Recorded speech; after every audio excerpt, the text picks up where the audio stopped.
Hi guys, welcome to Dodge Roll Gaming. This is a little segment I want to do whenever the opportunity arises, but I love to collect art books. This is the one I got recently at Kineticon, thanks to a friend, and this is the art of Fallout 4, and I just wanted to go through it with you guys. First exciting part about this is it's made by Dark Horse, and they make some phenomenal products. This is a semi-gloss but mostly matte cover. Where the gloss comes in play are these little details on the power armor, and as well as the Fallout 4 itself. The next exciting thing about this book is the inside cover. On the inside cover, you will notice that it has been signed, that is sorry my cat, she likes to investigate, by the voice actress of Nora. And she said, and if you remember this quote, what I'll do is I'll put the quote in the link description. To Joel, it's your old pal, Molly Mick, fuck yourself. Love, Nora. And there's her signature right there. And all that good stuff. Fallout 4 female. All that good stuff. Okay, let's continue in. Now, what else is exciting about going through these art books is I'm going to do it with you guys. What I mean by that is I have not gone through this book at all. I hope the angle is good as well. I have not gone through this book at all. So, forward here, you can see we have Adam up here. So, lead artist. Sorry, Esteban is the lead artist. But look at this beautiful artwork.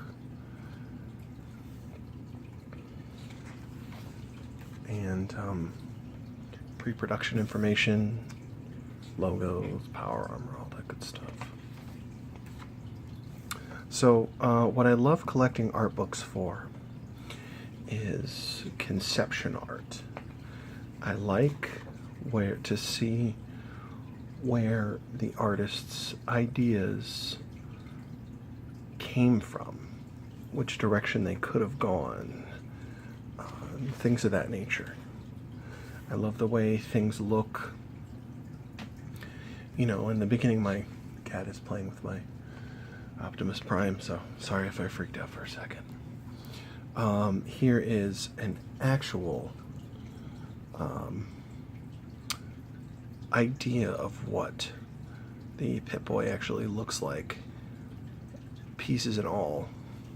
And I have my actual Pip-Boy. I have two versions of the Pip-Boy. I have the one that came with the collector's edition of Fallout 4, and I also have, which my wife hates, the actual Pip-Boy.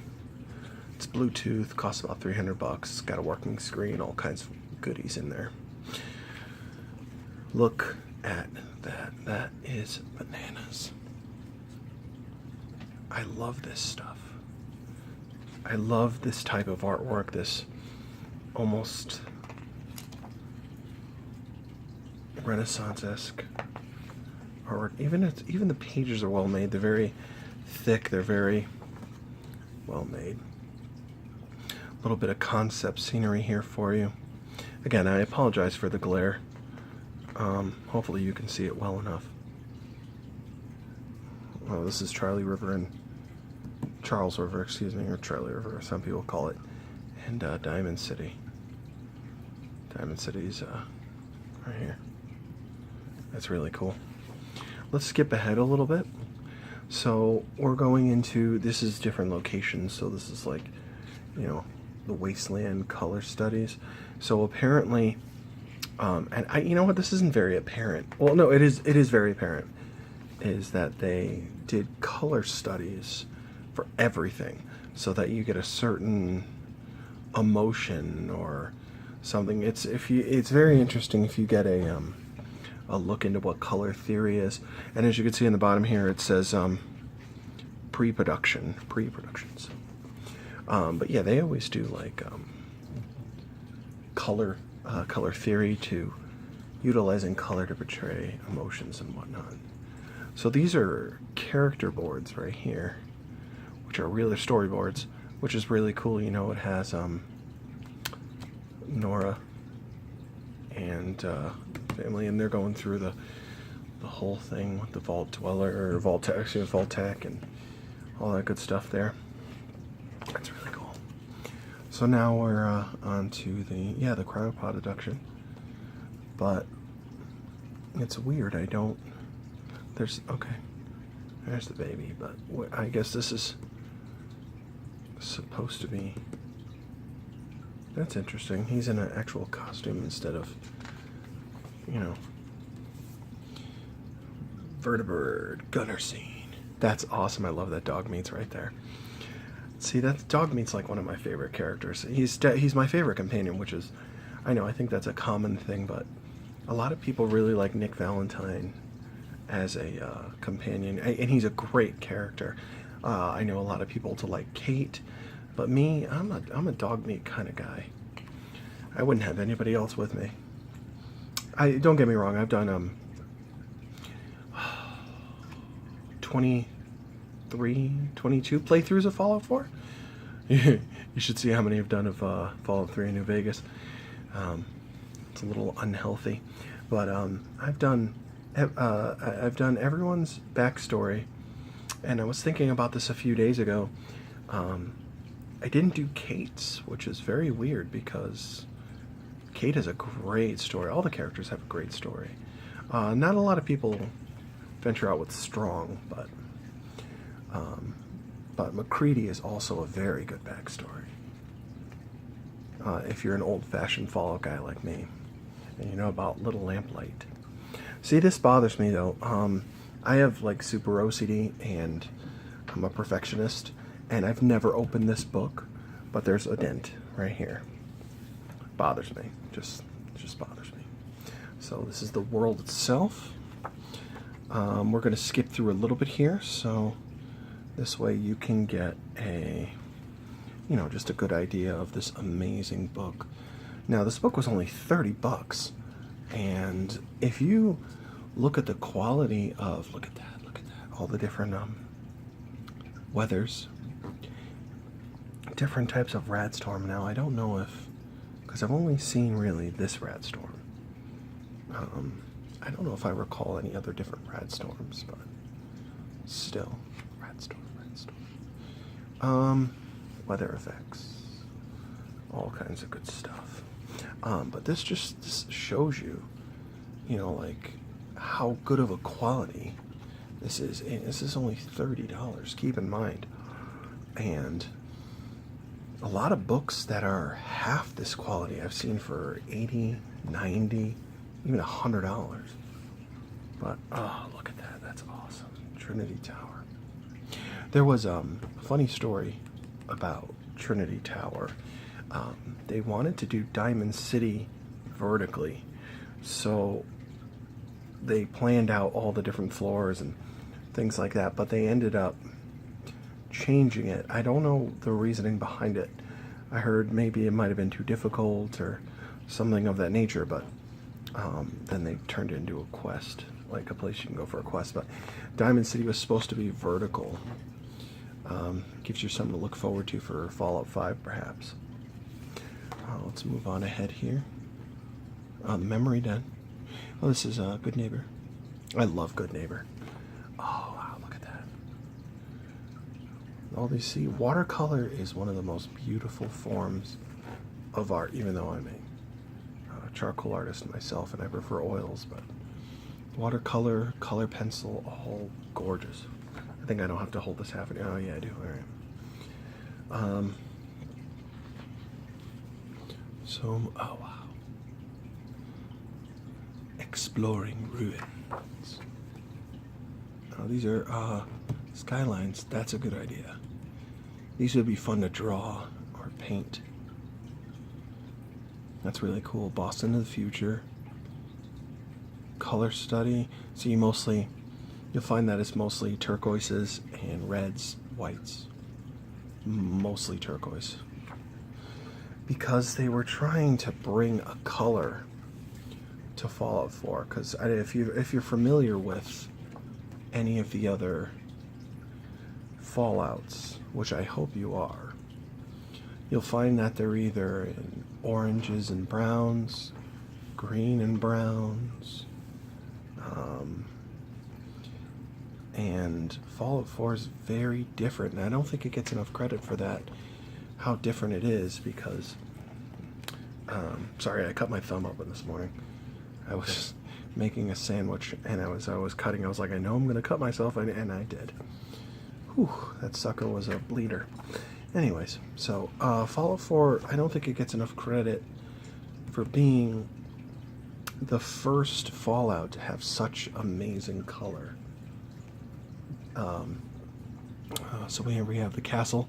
It's a better looking castle than I have. I don't really do much of the castle because I can't stand the Minutemen, which I wanted to like the Minutemen, but I hate Preston Garvey, and that's a common consensus. People just, they don't like Preston because he's annoying. Oh, that's so cool. Yeah, Preston sucks. He's like, you're the general, you do all the work while I chill here at the castle, which is ridiculous. I'm the general, you go fucking do it. Alright, so yeah, these would make amazing posters. Oh, I love this. This is great.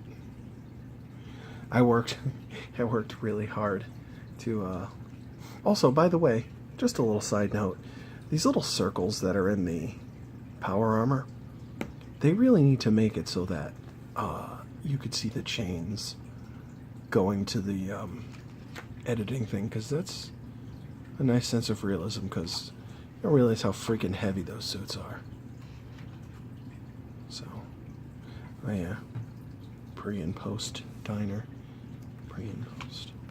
I've also only done the Institute ending like twice, because the Institute are a bunch of dicks. Let's be honest. They are a bunch of dicks. Alright, so I haven't skipped much, so if you're wondering, I have not skipped many pages. We still got a ways to go. I don't want to make the video too long, though, so I'm probably going to try and keep it within a half an hour. Synth Fab Room. I do like the way the Institute looks, though. They did a... Oh, look at that. That's how they're making their synths. They did do a bang-up job, though, with how the Institute looks. With the different colors and the greens and the da-da-da. It does look really good. Ooh, here we go. Characters. This is probably where we're going to spend most of our time, because that's what it is. So here we have Piper, I believe. Is this Piper? Yeah, it's Piper. So Piper originally had a very different look. I think they were trying to mix her with that old-fashioned newsy type from New York. You know, brash and all up in your face, and there's her little sister. And then they have definitely got that, and then they had incorporated some other things with it, but nevertheless, I'm not zoomed in, am I? I'm sorry if I move the camera. Okay. Good, I'm not. Alright, so Hancock, oh, Nat, that's Piper's sister. And then there's Emma up there, she runs the member den. Hancock. Now, that is not his name. Of course, you probably already know. But when he awoke after the bombs went off, there was John Hancock's outfit. So he took the name Hancock. Then we have, you know, the etc., such as, you know, the Vault-Tec salesman, Children of Adam, Virgil, interesting character, Virgil, Sturgis, very Elvis-like character, which I like him, Nick Valentine. So if you look carefully, I don't know if you can see it, sorry for moving the camera, but this is Nick Valentine if you were a bit more human, but they went the synth route because, let's be honest, he looks wicked cool like that. So, interesting thing, this is the original idea for Mama Murphy, right over here. They wanted to give her a chair. Here's that chair. And, you know, as if she couldn't walk anymore, but they couldn't get the chair up and down the stairs. Also, Mama Murphy was supposed to be black, which come on, that sounds way better. But as you can see, there's a lot of different concepts that they went through, including Mama Murphy being on a tank up here. But I like this one a lot. Her on top of a Mr. Handy thruster. I really think they could have pushed that, but there were some aspects of Fallout 4 you could just tell they were like, fuck it. But that's okay. Like, they can only get to a certain level, and then they couldn't do anymore. Different armors. I do like the synth armor for the most part, as long as you have a decent undercover to yourself. Metal armor looks good, except for the helmet. Commonwealth, residents, wastelanders. So Tinker Tom was supposed to be an old white dude, and I think he was supposed to be blind, except for his little tools that he had there. But I don't know, he just turned out into a crazy black guy. But you know, a lot of cool stuff in here. A lot of cool stuff.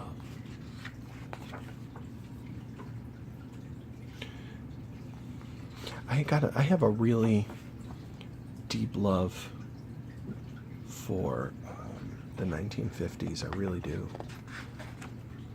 I think it's so great. Just the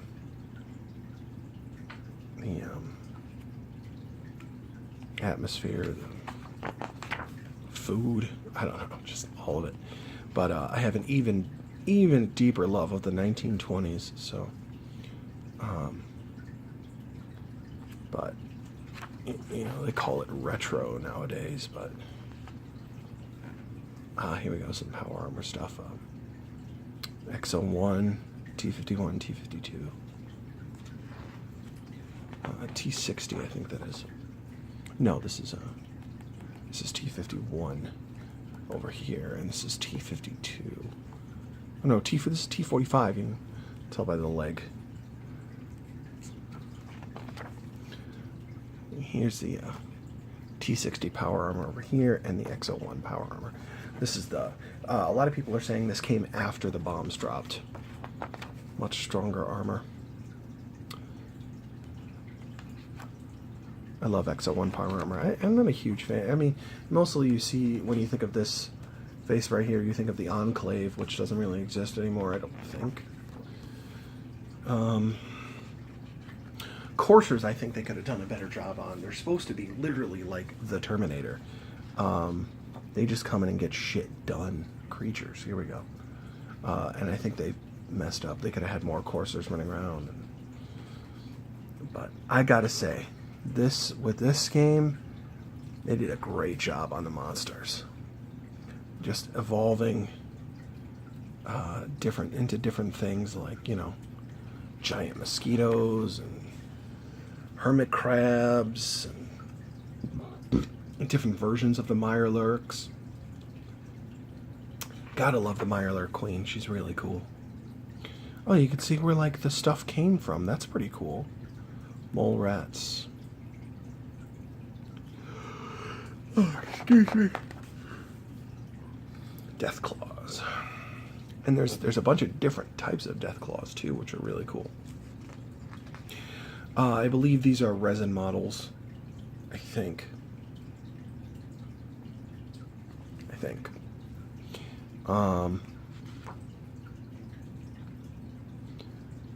Yaoguais. Oh no, I think those are resin models. It's like a heavy-duty plastic that you can get really good detail out of. Synths. Why aren't any synths that look like that running around? Well, there probably are, but... Super mutant armors. Oh yeah, there are. Never mind. You just can't see them because you kill them too fast, and bada boop, that's it. Oh, that's really cool. These are like the old-fashioned synths that, Nick Valentine is. Nick Valentine and Dima. Armored synths. Robots, Protectrons, Mr. Handies, Mr. Gusty, Sentry Bots. Sentry Bots are pretty diesel.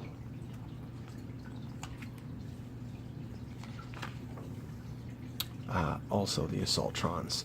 These ladies, you don't want to mess with.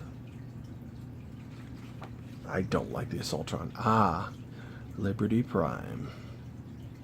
Did I miss a page on him? Because I'll be pissed if I did, because he's... Okay, good. Liberty Prime is one of my personal favorite items from Fallout. Let me scooch that over a bit. I think Liberty Prime is so badass. Well, and it's probably because I enjoy the Brotherhood of Steel. I know people are like, yo, the Brotherhood of Steel are dickheads. Yeah, they are, but... Yeah, depends on the way you look at it. I won't get into politics here. Weapons, let's see if we can see my favorite weapon. Alright, so here we've got the Gatling laser. I use that occasionally, actually. Also, they really did a good job with the customization for the most part. It's a little bland, but it's not bad. I love the railway rifle. Reload it. Woo woo.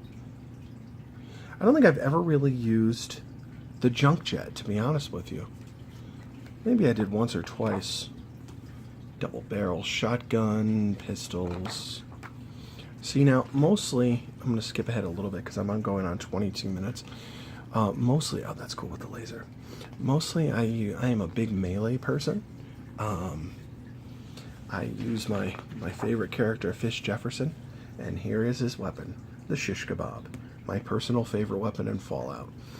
I think it's my favorite because it's really like the most creative weapon, because it's feasible. Believe it or not, it's actually feasible to make one of these. You just essentially have a motorcycle handle with the revving capability on it, igniters going along a lawnmower blade, and really that's it. I'm disappointed in Fallout for one reason.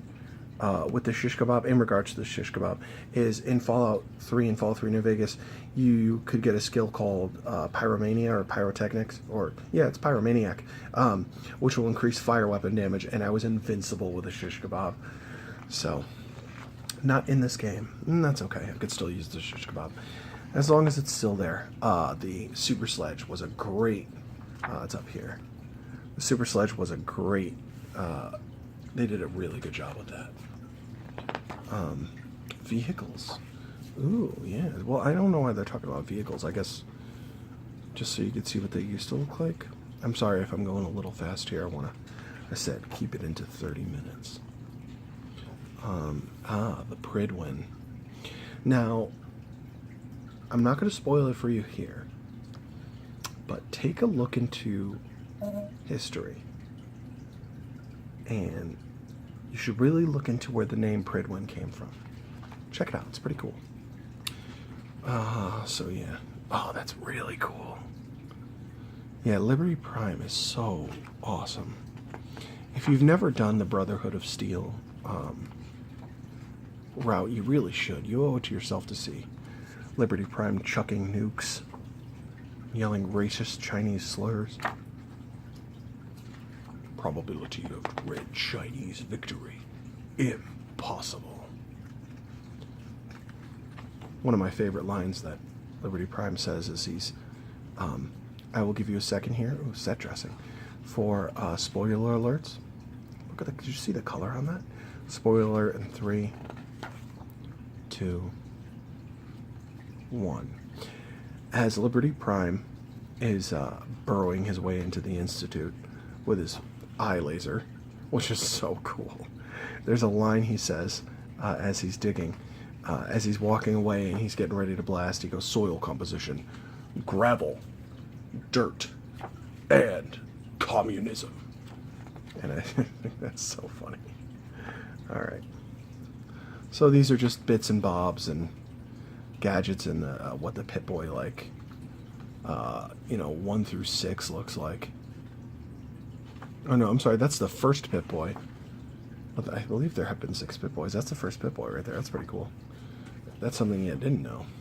Yeah, these are just building things. And oh wow, look at that. That's neat. Yes, Nuka Girl. You should see my house. I have posters everywhere of Nuka Girl, and I have drawings of Nuka Girl. And I love these advertisements. They're so awesome. The Unstoppables, clearly the Avengers. Jingles the Moon Monkey. Jangles the Moon Monkey.